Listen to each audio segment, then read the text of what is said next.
Mega TV நேயர்களுக்கு வணக்கம். பெண்கள்.com நிகழ்ச்சியில் உங்கள் அனைவரையும் சந்திப்பதில் பெரும் மகிழ்ச்சி. இன்னைக்கு பெரும்பாலான நபர்கள் வாயு பிரச்சனைங்க, இந்த கேஸ் பிரச்சனையிலிருந்து நான் எப்போ தான் வெளிவருவேங்க அப்படின்னு சொல்லிட்டு கேட்கக்கூடிய கேள்வி இன்றைக்கி நிறைய இருக்குது. பொதுவாக நம்ம மருத்துவமனைக்கே வர்றவங்களில் அதிகபட்சமாக பார்த்தோம்னா இந்த இன்டைஜஷன் ப்ராப்ளம், கேஸ்ட்ரிக் ப்ராப்ளம் தான் அதிகமாக வருவாங்க. இன்டைஜஷன் ஏற்பட்டுச்சுனாலே அது கேஸ்ட்ரிக்கை உண்டு பண்ணிடும். கேஸ்ட்ரிக்கை உண்டு பண்ணியிருக்குன்னா உள்ளுக்குள்ளே மலச்சிக்கல் இருக்குன்னு அர்த்தம். சிறுகுடல்லையும் பெருங்குடல்லையும் மலச்சிக்கல் ஏற்பட்டாலே உங்களுக்கு கேஸ் ஃபார்ம் ஆயிரும்.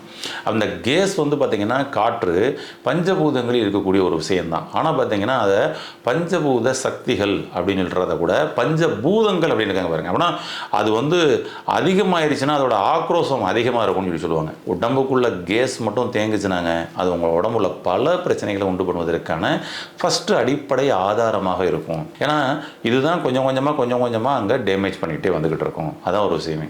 அதுவும் பழக்கப்பட்டுருச்சுன்னு வச்சுங்க, நீங்கள் திரும்ப என்ன மாத்திரை மருந்துகள் எடுத்தாலும் உடம்புக்குள்ள நீரும் ஏறும் ஏற்கனவே தேங்கி பழக்கப்பட்டால் அதை நீங்கள் வெளியேற்றுறதுக்கு மருந்து சாப்பிடலாம், மாத்திரை சாப்பிடலாம், உணவை சாப்பிடலாம், வெளியேறும். ஆனால் திரும்பவும் ஃபார்ம் ஆகும். திரும்பவும் மருந்து மாத்திரை சாப்பிடுவீங்க, திரும்பவும் ஃபார்ம் ஆகும். பாருங்களேன், ஐயோ அப்போனா இதுக்கு தீர்வு தான் என்ன தான் பண்ணுறது அப்படின்னு கேட்குறீங்களா? நிச்சயமாக தீர்வு இருக்குது. ஏன்னா புரிதல் தான். முதல்ல நீங்கள் சரியான புரிதலுக்குள்ளே வந்தால் மட்டும்தான் இதை நிரந்தரமான தீர்வுக்குள்ளே கொண்டு போக முடியும். இல்லைன்னா நீங்கள் கேஸ் எனக்கு அடிக்கடி ஃபார்ம் ஆகுங்க, இது என்னோட உடம்போட அமைப்பே அப்படிதாங்க அப்படின்னு சொல்லி நீங்கள் அதுக்காக மாத்திரையை டப்பாவில் வாங்கி வச்சுக்கிற மாதிரி ஒரு சூழல் ஏற்பட்டுருக்கலாம். காலில் எனக்கு அடிக்கடி நீர்த்தேக்கம் ஏற்படுங்க, வேறு வழியே இல்லை, இது எனக்கு உடம்புல என்னோட உடம்பு பாவமே அப்படி தான் அப்படின்னு சொல்லிட்டு நீங்கள் தனியாக அதுக்கு மருந்து மாத்திரைகள் நீங்கள் வாங்கி வச்சுருக்கலாம். இந்த சூழல் தான் எனக்கு ஏற்பட்டிருக்கும். அப்போ உடம்புல கேஸே ஃபார்ம் ஆகக்கூடாது. உடம்புல இருக்கக்கூடிய கெட்ட காற்று எந்த இடத்துல தேங்கி இருந்தாலும் அதை ஃபுல்லாக வெளியேற்றணும்னா அதுக்கு நிச்சயமாக ஒரு தீர்வு இருக்குது. அதை நீங்கள் தொடர்ந்து ஃபாலோ பண்ணால் மட்டும்தான் அதற்கு சாத்தியம். மீண்டும் ஃபார்ம் ஆகாமல் இருக்கும். ஆமாம், பொதுவாக பெருங்குடலுக்குள்ளே தேங்கி இருக்கக்கூடிய மலம் தான் உங்களுக்கு கெட்ட காற்றாக ஃபார்ம் ஆகுது. இது போய் உங்கள் உடம்புக்குள்ளே இருக்கக்கூடிய ஒவ்வொரு அணுக்களுக்குள்ளேயும் அது போய் சேர்ந்துருச்சுன்னா அதுதான் பல நோய்களுக்கு காரணமாக இருக்குது. உங்கள் உடம்பு இந்த கெட்ட காற்று ஃபார்ம் ஆகிறத பல வடிவங்களில் நமக்கு அடையாளமாக முன்கூட்டியே காமிக்கும். உடம்புல உங்களுக்கு ஸ்கின்ல எங்கேயாவது ஒரு குறிப்பிட்ட இடங்கள்ல அங்கங்கே லேசாக அரிப்புகள் தோன்றலாம். உங்களுடைய செல்லுக்கு வரைக்கும், அதாவது செல்லுக்குள்ள வரைக்கும் கெட்ட காற்று உள்ள ஏரிச்சுன்னு அர்த்தம். அதுதான் இந்த அரிப்புகள் ஏற்படுவதற்கான விஷயங்களே. ஒரு குறிப்பிட்ட இடத்துல மட்டும் பளிச்சுன்னு வலிக்குதுங்க அப்படின்னு சொல்லி வரும். ஓகேங்களா? அப்போ அந்த இடத்துல அந்த கேப்பில் கெட்ட காற்று தேங்கி இருக்குன்னு அர்த்தம். அது இடம் மாறி மாறி வலிக்குதுங்க, அப்பையும் உங்களுக்கு கெட்ட காற்று தேங்கி இருக்குன்னு அர்த்தம். அப்போ சாப்பிடும் பொழுது பார்த்திங்கன்னா ஏப்பம் வந்துக்கிட்டே இருக்குதுங்க. சில பேர் பார்த்திங்கன்னா நார்மலாகவே அதிகமாக வரும். இன்னும் சொல்லப்போனால் சிலருடைய உடம்புல டச் பண்ணாலே வரும். உடம்பை போய் டச் பண்ணால் திரும்ப அந்த பக்கம் தொட்டால் வந்துக்கிட்டே இருக்கும். எங்கிட்டு தொட்டாலும் என்னடா எவ்வளவு காற்று தான் உடம்புக்குள்ளே இருக்குன்ற மாதிரி அவரே ஃபீல் பண்ணுவார். அதான் ஒரு விஷயம். இப்படி உங்கள் உடல் முழுவதும் தொட்டால் அப்படி ஏப்பம் வந்துக்கிட்டே இருக்குதுன்னா உள்ளுக்குள்ளே கெட்ட காற்று அங்கங்கே ஃபார்ம் ஆகி மசில்ஸ் லேயரில் எங்கெல்லாம் கேப்பில் இருக்குமோ அங்கே முதற்கொண்டு ஃபார்ம் ஆயிடுச்சு. இதோ நார்மலாக இங்கே வர்ற கேஸ்ட்ரிக் ப்ராப்ளம்ன்றது இல்லைங்க, இது எவ்வளோ தொலைக்கு விஸ்வரூபம் எடுத்துருக்குன்றதை பாருங்கள். அதான் ஒரு விஷயம். உங்களுடைய மூட்டு ஜாயிண்ட்டுகளில் இருக்கக்கூடிய நீர்த்தன்மையெல்லாம் உறிஞ்ச ஆரம்பிச்சிடும் இந்த கெட்ட காற்று. அப்போ தான் உங்களுக்கு அந்த டிஸ்குக்குள் இருக்கக்கூடிய ஃப்ளூயிடு ட்ரை ஆயிடுச்சுங்கன்னு சொல்லி எலும்பு தேய்மானங்கள்ன்ற ஒரு சூழலை ஏற்படுத்தும். இந்த எலும்புகளில் இருக்கக்கூடிய ஈரப்பதத்தை உறிஞ்ச ஆரம்பிச்சிடும் இந்த கெட்ட காற்று. எலும்புகளை பலவீனப்படுத்திடுது. இந்த நரம்புகளில் பார்த்திங்கன்னா இந்த கெட்ட காற்று உள்ளே ஏறிச்சுன்னா அதுதான் வாதம். அன்றைக்கி பாருங்கள், வாத நோய்கள் ஃபுல்லாக நரம்பு சம்மந்தப்பட்ட நோய்களில் தான் இருக்கும், வாத நோய்கள் எல்லாமே. அப்போ இந்த காற்று உங்களுடைய இரத்த ஓட்ட மண்டலம், நரம்பு மண்டலம், எலும்பு மண்டலம், உங்களுடைய மஸ்குலர் சிஸ்டம், எண்டோக்ரைன் சிஸ்டம், இப்படி பல பிரச்சனைகளை உண்டு பண்ணக்கூடிய ஒரு விஷயமா இருக்குது. ஏதோ ஒரு சாதாரணமாக வயிற்றில் ஏற்படக்கூடிய கேஸ்ட்ரிக் ப்ராப்ளம் அப்படின்னு சொல்லி சாதாரணமாக நினச்சிறாங்க. அதனால் இங்கே ஏற்படுறது தான் இப்படி பல விளைவுகளை இன்றைக்கி கொடுத்துக்கிட்டு இருக்குது அப்படின்னு சொன்னாங்க. ஈஸியான சொல்யூஷன் இதுக்கு என்னங்க?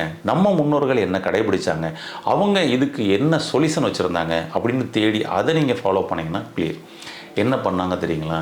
வீட்டில் முதல்ல அஞ்சரை பெட்டின்னு ஒரு விஷயம் வச்சுருந்தாங்க. இன்றைக்கி அஞ்சரை பெட்டியே கிடையாது. எல்லாமே பிளாஸ்டிக் டப்பாவில் குழந்தைக்கு எதெல்லாம் கொடுக்கக்கூடாதோ அதெல்லாம் இன்றைக்கி வாங்கி வச்சு கொடுக்கக்கூடிய ஒரு சூழல் தான் ஏற்பட்டிருக்கு. நீ என்ன சாப்பாடு சாப்பிட்டாலும் இந்த அஞ்சரை பெட்டியில் இருக்கக்கூடிய ஐட்டத்தை மட்டும் மறந்துடாத அப்படின்னு அந்த அஞ்சரை பெட்டிக்குள்ளே வச்சுருந்தாங்க. இந்த அஞ்சரை பெட்டியை அவங்க வளர்ச்சி அடைஞ்சிக்கிட்டே இருக்கக்கூடிய ஒரு விஷயம் வச்சுருந்தாங்க. நிறைய அதுக்குள்ளே பார்த்திங்கன்னா பணம் வச்சா கூட அதில் தான் வைப்பாங்க. சரிங்களா? பதிச்சிருப்பாங்க. அது மாதிரிலாம் கூட பண்ணியிருந்தாங்க. அதில் பாருங்கள் என்னென்ன இருக்கும். சீரகம், சோம்பு, பெருங்காயம், ஓமம், மிளகு, மஞ்சள், இதெல்லாம் உள்ளே இருக்கும். அங்கே பார்த்தீங்கன்னா தெரியும். இப்போ இதை மட்டும், இந்த 5.5 பெட்டியை மட்டும் வாங்கி உங்களுடைய டைனிங் டேபிளில் வச்சுருங்க. இந்த கேஸை போக்குறதுக்கு சொல்கிறேன். இது எல்லாத்தையும் உணவில் நீங்கள் சேர்த்து தான் ஆகணும். உணவுலாம் நாங்கள் சேர்க்குறோங்க அப்படின்னு சொல்லி சொல்லுவாங்க. அதுதான் ஒரு விஷயமே. சேர்த்தாலும் ஏன் அது வருது? இந்த 5.5 பெட்டியில் இருக்கக்கூடிய ஐட்டத்தை மட்டும் கொஞ்சம் எக்ஸஸாக அப்படி கொஞ்சம் தூக்கலாக சேர்த்துக்குங்க. அவ்வளோதான் மெயினாக விஷயம். உணவுகளில் சேர்த்துக்குங்க. அடுத்தது உங்களுடைய டைனிங் டேபிளில் வச்சுருங்க. நீங்கள் சாப்பிட போகிறீங்களா, சாப்பாடு சாப்பிட்டு கிடக்கப்படும் பொழுது தட்டுக்கு இலைக்கு முன்னாடி 5.5 பெட்டியும் வச்சுருங்க. சரிங்களா? அது மாதிரி வச்சுங்க. அப்போ இதை பார்த்தீங்கன்னா கொஞ்சம் ஜீரகம் நீங்கள் சேர்த்துக்கணும் இல்லையா? அதுக்கு நீங்கள் என்ன பண்ணலான்னா, ரொம்ப சிம்பிளாக சாப்பாடு சாப்பிட்றீங்கன்னா மோர் ரெடி பண்ணிக்கோங்க. மோர் ரெடி பண்ணி அந்த மோரில் தண்ணியாகவே இருக்கட்டும். அந்த மோர் கட்டியாலாம் இருக்க தேவையில்லை. அந்த மோரில் என்ன பண்ணணும்னா கொஞ்சம் ஜீரகம், அதாவது 5.5 பெட்டியில் உள்ள ஐட்டம் தான். கொஞ்சம் ஜீரகம், கொஞ்சம் சோம்பு, கொஞ்சம் ஓமம் ஏன்னா எடுத்து போட்டு நல்லா கலக்குங்க. எல்லாமே நீங்கள் போடலாங்க. ரொம்ப அதிகமாக கேஸ் இருக்குன்னா கொஞ்சம் பெருங்காயம் எல்லாம் போட்டுக்கலாம். போட்டுட்டு நீங்கள் இதை மட்டும் சாப்பிடும். பெருங்காயத்தை நீங்கள் வேறு வடிவத்தில் சேர்த்துங்க பெஸ்ட்டு. இதில் இந்த சீரகம், சோம்பு, அந்த ஓமம் அதை மட்டுமே நீங்கள் சேர்த்தாலே போதும். கொஞ்சம் மஞ்சள் பொடி போட்டுக்கலாம். என்ன மாற்றம் நடக்குன்னு பாருங்கள். சாப்பிட்டதுக்கப்புறம் ஆஃப்டர் ஃபுட்டு இந்த மோரை கொஞ்சம் சாப்பிடுங்க. உங்கள் உடம்புல அங்கங்கே தேங்கி இருக்கக்கூடிய காற்று கழிவுகள் நீங்கள் சும்மா உட்காந்துருந்தாலே டர்ருன்னு வெளியில் போக ஆரம்பிச்சிடும். ஆக்சுவலி ஆஃப்டர் ஃபுட்டு இதை நீங்கள் எடுத்துகிட்டு நீங்கள் செக் பண்ணி பாருங்கள், வெளியேற ஆரம்பிச்சிடும். இதை நீங்கள் தொடர்ந்து அப்படியே எடுத்துகிட்டே வந்தீங்கன்னு வச்சுங்களேன், ஒரு 5 டேஸில் உங்கள் உடம்பு லேசான மாதிரி ஒரு ஃபீல் ஆகும். அங்கங்கே தேக்கங்கள் இருந்தது எல்லாம் வெளியேறி இருக்கும். இதை இன்னும் தொடர்ந்து நீங்கள் ஃபாலோ பண்ணீங்கன்னா ஒரு 90 டேஸில், அதாவது ரொம்ப ஹையாக இருக்கிறவங்களுக்கு அப்படி தொட்டாலே ஏப்பம் வந்துச்சு பாருங்களேன். இப்போ அவங்க ஒரு 90 டேஸ் வரைக்கும் அவங்க அதை கொண்டு போனாலே அவங்களுக்கு பார்த்தீங்கன்னா தொட்டால் ஏப்பம் வராது. அது ஒரு 45 டேஸ்லேயே நல்லா குறைஞ்சிருச்சுங்க, சூப்பருங்கன்னு ஃபீல் பண்ணுவாங்க. ஆனால் ஒரு 90 டேஸ் நீங்கள் ஃபாலோ பண்ணிங்கன்னா உங்களுக்கு ஏப்பம் வராமல் சரியாயிடும். உங்கள் கேஸ்ட்ரிக் ப்ராப்ளம் இது பெருசாக இருந்தால் தான் இப்போ இதை எடுத்துக்கணுமானா கிடையாதுங்க. ஆரம்ப கட்டத்திலேயே இதை நீங்கள் எடுத்துக்கங்க.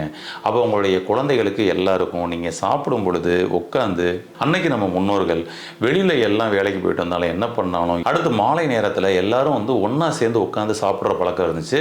அப்போ இந்த 5.5 பெட்டியில் உள்ள ஐட்டங்களும் அவங்க உணவுகளில் சேர்க்க வேண்டிய ஒரு சூழல் இருந்தது. சின்னதாக அந்த குழந்தைகள்கிட்ட சில சிம்டம்ஸ் பார்த்துட்டாங்கன்னு வச்சுக்கோங்க, கொஞ்சம் லைட்டாக கேஸ் ஆகிற மாதிரி இருக்குது, கொஞ்சம் பையன் மோசம் போன மாதிரி ஃபீல் ஆகலையே, இதெல்லாம் பார்த்துட்டாங்கனாலே பெரியவங்க பார்த்தீங்கன்னா இதை எல்லாத்தையும் ஏதாவது ஒரு வடிவத்தில் அவங்களுக்கு கொடுத்துருவாங்க. சரிங்களா? பெருங்காயத்தை பார்த்தீங்கன்னா உணவுகளில் சேர்த்துருவாங்க. எக்ஸஸாக கொஞ்சம் தூக்கலாக சேர்த்துருவாங்க. அவ்வளோதான். இப்போ இந்த பெருங்காயம், ஓமம், வெள்ளைப்பூடு, சின்ன சீரகம், பெருஞ்சீரகம் இது போதுங்க. இதை உங்களுடைய உணவுகளில் சேர்த்துடுவாங்க. எந்தெந்த வடிவத்திலலாம் இதை நீங்கள் கொடுக்க முடியுமோ சேர்த்துட்டு வந்தீங்கன்னா கேஸ்ட்ரிக் ப்ராப்ளம் ஆரம்ப கட்டத்திலேயே கட்டுப்படுத்தப்பட்டுரும். ரொம்பவும் கிரானிக்காக போகாமல் நீங்கள் பாதுகாக்கப்படலாம். அதனால் உங்கள் உடம்புக்குள் இருக்கக்கூடிய கெட்ட காற்று கழிவுகளை இதன் மூலமாக வெளியேற்றுங்கள். உடம்பை லேசாக வச்சுக்கோங்க. என்றென்றும் ஆரோக்கியமாக வாழுங்கள். வாழ்த்துக்கள். நன்றி.